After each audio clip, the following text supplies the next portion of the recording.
Hi, folks. Welcome to Crisco's Corner. Unfiltered commentary. Not your truth, the real truth. Please like, share, and subscribe. And as always, thank you for your support.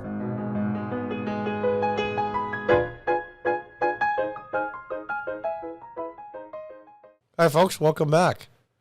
From the YourObserver.com. This is an incredibly well-written piece. It's by Matt Walsh. Opinion piece, as you can see, big giant letters. Matt Walsh is one of the main contributors to the Daily Wire. Those of you that forget, he's the guy that has the beard.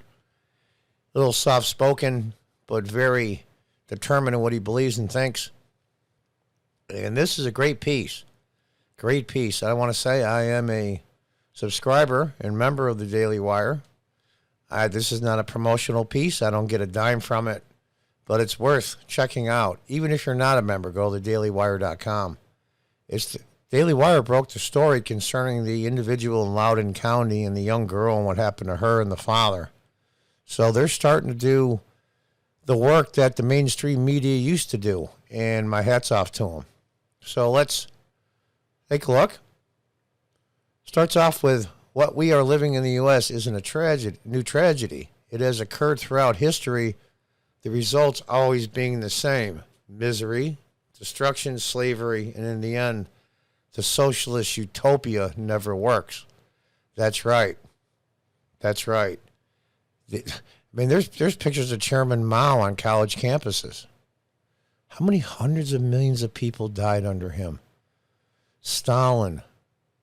The works goes on and on and on throughout Southeast Asia and the killing fields. It just never works.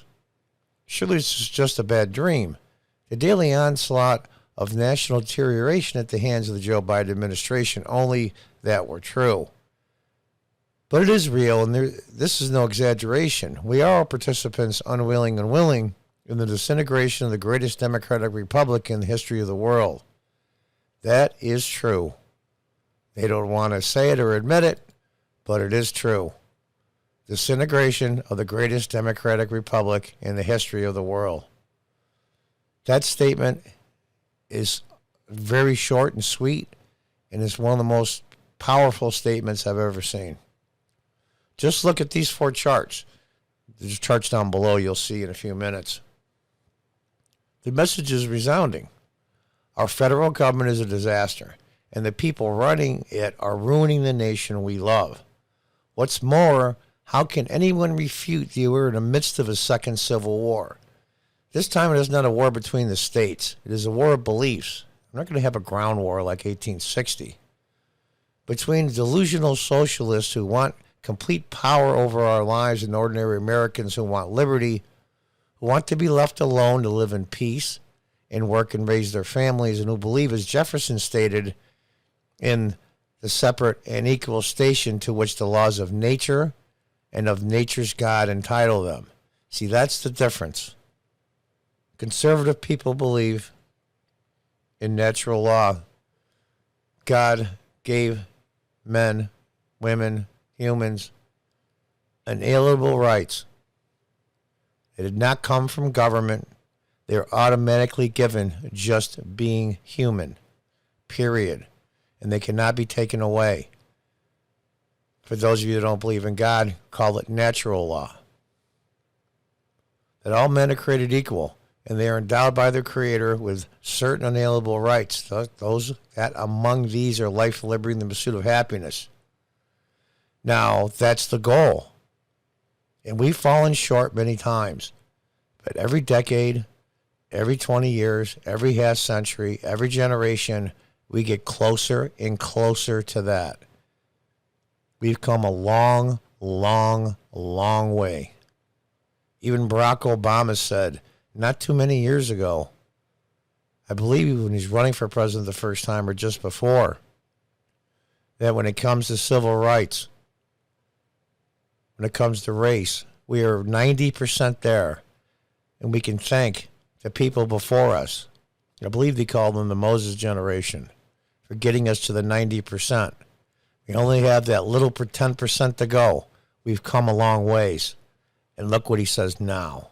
Because now it gains authority and power. is a war of coercion versus liberty. None of us knows what specific events, tragedies, and triumphs are to occur as this war continues to unfold. It's probably safe to invoke the bromide.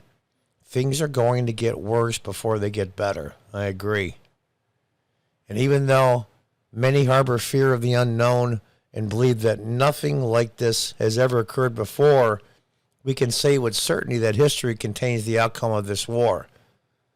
The socialist utopian dream will collapse and they will lose, but the devastation they cause will be enormous and criminal. They always lose every time.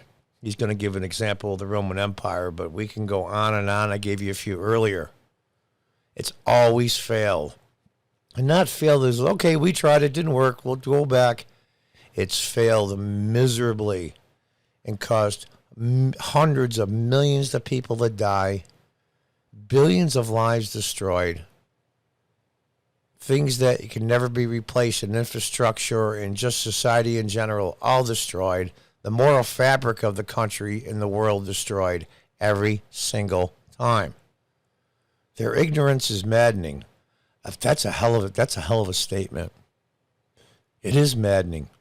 It's like trying to convince somebody you know and know well, or a friend of yours, or even a family member, that the world is not flat. And they are convinced to the core of their belief that the world is flat, and nothing you say or do or show will change their minds. That ignorance is maddening. He's right. These antagonists, the likes of Bernie Sanders, Ocasio-Cortez, Nancy Pelosi, Joe Biden, Barack Obama, and all their sycophants, refuse to acknowledge that what they are doing has occurred many times before and in many places. And each time the outcomes have been the same: death, destruction, misery, and servitude. And here's the thing. Here's the arrogance of it all. It's bad enough to want to be in charge of everything because I know better over you than you know yourself. They know that this philosophy has failed. In this case, in the Roman Empire, but dozens and dozens of times just in the last century. But what they think is this: well, they weren't capable enough. Those people weren't smart enough. We are. We know better. We've learned. That's unbelievably narcissistic. It can't work. And no, you're not the virtue statue, or you're not the best that ever lived in humanity, and that is narcissism. I'm struggling to find the correct word, but you are not the virtuous saint you say you are. No one is. It's all there, documented and recorded almost from the beginning of time. Rome, France, Germany, Soviet Union, Great Britain. It is so shameful the lessons of these nations' socialist experiences are not taught in depth in our schools. Why would they? It goes against their narrative. Lawrence Reed, former president of the Foundation for Economic Education, made a splendid contribution to this history in a simple 12-page booklet he authored in 2015 called Are We Rome? He infers the story of the fall of Rome and what is actually happening in the U.S. At the start, Reed quotes Roman historian Livy, who lived from 59 BC to 4 AD, that there is exceptionally beneficial and fruitful advantage to be derived from the study of the past. There you see, set in clear light of historical truth, examples of every possible type. From those you can select for yourself and your country you want to imitate, and also what, as being mischievous in its inception and disastrous in its consequences, you should avoid. Reed's book should be required reading for all Americans. Perhaps you can share it with your children and grandchildren to inspire them to turn the tide and never let this happen again. And there's a few excerpts from that short book. The Romans took liberty to new heights. The liberties they achieved were made possible and sustained for centuries by traits of character in which liberty also always demands: courage, hard work, personal independence, and self-reliance. And yes, Romans took slaves and were slaveholders, as every civilization in those times did, and some still do now. It's a different point entirely. Rome's remarkable achievements in sanitation, education, banking, architecture, and commerce are legendary. With low taxes and tariffs, free trade, and considerable private property, Rome became the center of the world's wealth. True. All this disappeared, however, by the 5th century AD when it was gone. The world was plunged in darkness and despair, slavery, and poverty. Yeah. All of Europe was put in basically darkness. Why did Rome decline and fall? In early days of greatness, Romans regarded themselves as the chief source of income. By that I mean each individual looked to himself that he could acquire voluntary in the marketplace and the source of his livelihood. In other words, free enterprise. Rome's decline began when the people discovered another source of income, the political process, the state. In short, it was a character issue. When Romans abandoned self-responsibility and self-reliance and began to vote themselves benefits, to use government to rob Peter and pay Paul, to put their hands into other people's pockets, to envy and covet the productive in their wealth, they turned down a fateful, destructive path. As the late Dr. Howard Kirshner put it, when a self-governing people confer upon their government the power to take from some and give to others, the process will not stop until the last bone of the last taxpayer is picked bare. Wow. Wow, wow, wow. I'm not going to read this whole thing because this video is getting a little long, but I think that paragraph needs to be read again.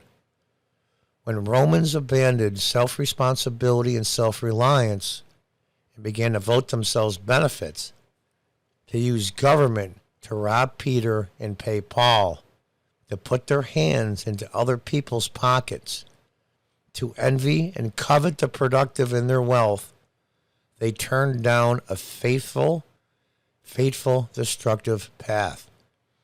As the late Dr. Howard Kirshner put it, when a governing people confer upon their government the power to take from some and give to others, that process will not stop until the last bone of the last taxpayer is picked bare.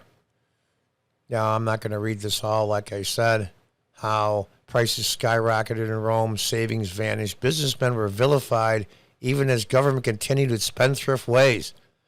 Price controls further ravaged a battered and shrinking private economy, and by 476 AD, when barbarians wiped out the empire from the map, Rome had committed moral and economic suicide.